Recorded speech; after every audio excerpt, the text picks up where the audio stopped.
दोस्तों नमस्कार, मैं हूं श्यामवीर सिंह और इस समय आप देख रहे हैं हमारा चैनल जैसलमेर की गलियां। दोस्तों जैसलमेर एक टूरिस्ट नगरी है और यहाँ बहुत दूर दूर से टूरिस्ट आते हैं। और जैसलमेर की खासियत क्या है, हम इन टूरिस्टों से ही जानते हैं कि जैसलमेर इनको कैसा लगता है और बार बार जैसलमेर क्यों आते हैं और क्या कुछ यादें लेके जाते हैं।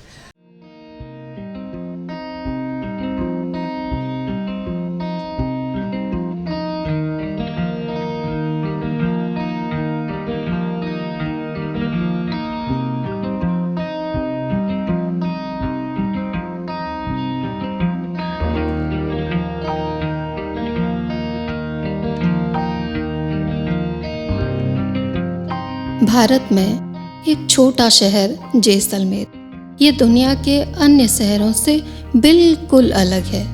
पश्चिमी राजस्थान के अंतिम छोर पाकिस्तान की सरहद के पास जैसलमेर आखिरी शहर है। Because before we came to India, we talked with a tour agency in Belgium, and they showed us some pictures, and we could choose what we would like to do.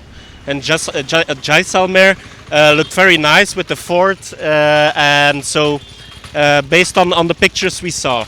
इसके आसपास थार का विशाल रेगिस्तान है। एक समय ऐसा था कि जैसलमेर जाना बड़ा ही कठिन था। बस कुछ पश्चिमी एशिया की तरफ जाने वाले व्यापारी यहाँ से गुजरते थे। दुनिया के अन्य शहरों से कटा हुआ होने के कारण यहाँ के लोग आधुनिकता से दूर रहे। यही कारण है कि यहाँ के लोगों पर किसी प्रकार का कोई बुरा प्रभाव नहीं पड़ा। यहाँ के निवासी सीधे सादे, व्यवहार कुशल और मित्रवत है। जैसलमेर में 1975 के बाद जब पर्यटक आने शुरू हुए तो यहाँ के लोगों के मित्रवत व्यवहार का उनके ऊपर गहरा प्रभाव पड़ा। ठीक उसी तरह से जब यहाँ पर सरकारी अधिकारी आए तो लोगों के व्यवहार व अनुशासन को देखकर दंग रह गए। कई अधिकारियों ने तो अपने संस्मरण में लिखा कि जैसलमेर में जितनी सुगमता से हमने अपना कार्यकाल पूरा किया वह अद्भुत था। अगर हम बात करें यहाँ की वास्तु और शिल्पकला की तो यहाँ का सोनार किला वास्तुकला का अद्भुत उदाहरण है। किले के अंदर 16वीं शताब्दी के बनाए गए जैन मंदिर शिल्प और वास्तुकला के अद्भुत उदाहरण हैं। इसके अलावा पटवा हवेली, नथमल हवेली और मंदिर पैलेस का दुनिया की सबसे अच्छी वास्तु निर्मित कलाओं में नाम लिया जाता है। दुनिया के अनेक देशों से पर्यटक यहाँ घूमने आते हैं। हमने कुछ पर्यटकों से जानना चाहा कि जैसलमेर बाकी पर्यटन स्थलों से किस प्रकार अलग है। पर्यटकों के अनुभव की बात करें तो कई पर्यटकों ने बताया कि जैसलमेर में किले, हवेलियों से भी ज़्यादा अच्छा हमें यहाँ के लोगों से मिलना, उनसे बात करना बहुत अच्छा लगता है। Just in general, I like Indian culture, so the people are very friendly. They really talk to us. It's like different in Belgium. We're more like reserved. In Belgium, people that don't know each other don't always talk to each other. So I really like it. And the same. ये सत्य है कि जैसलमेर शहर बहुत छोटा है। यहाँ कोई कारखाने नहीं हैं। चारों तरफ खाली रेगिस्तान है। आबादी कम होने के कारण यहाँ शोर कम है।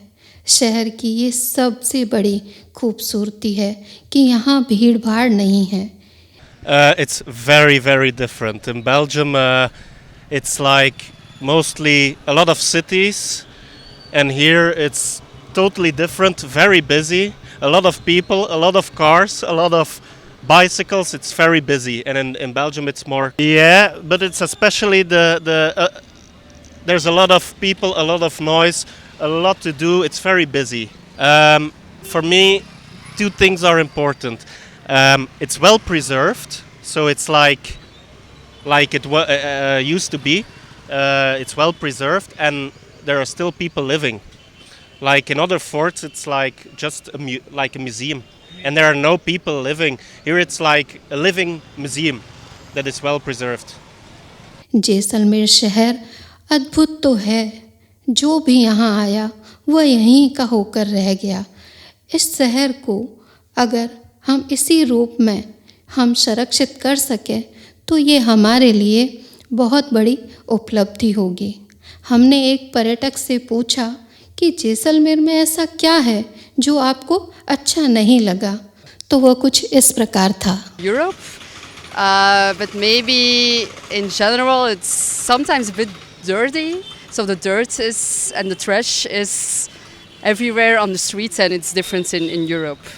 तो मैम से मैंने कहा कि यहाँ कुछ क्या आपको गलत लग रहा है, तो उन्होंने कहा कि यहाँ थोड़ी साफ़ सफाई की ज़रूरत है। तो हम अपने मेहमानों का स्वागत करेंगे, कोशिश ये करेंगे कि यहाँ जैसलमेर को और ब्यूटीफुल बनाएं और साफ़ सफाई रखें और अपने मेहमानों के साथ और अच्छा व्यवहार करें। आपने हमारे साथ बात की, very thankful to you both.